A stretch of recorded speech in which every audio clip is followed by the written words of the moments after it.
Imphal waste की मनुंग चनब लंगथबाल फुमदोक कोंजिन लेकायदा मालेम की अनीसुब लंजावदा सिजिनखिबा ओइरम्बा याय हाइना पानरिबा खुचु खुलाई क्या फंगबा ngamkhre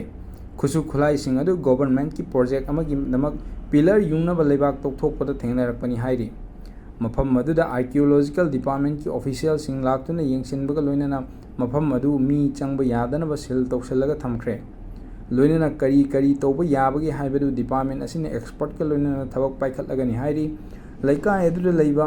कराम मोमोचा कोबा मियोय अमना फोंदोरकपदा मफम मदुदा PHED की मखादा सी वेस्ट प्रोजेक्ट की ट्रीटमेंट सेमनबगीदमक लेबाक तौबदा बॉक्स कुंबा खरा थेंगनारकी बॉक्सिंग अदु हांगदोकलगा येंगलुबदा मालेमगे अनीसुबा लांजावगी मतंगी नोंमै मरु अमदी बोमना चिंबा मयाम अमा यावरंबनी हाइरि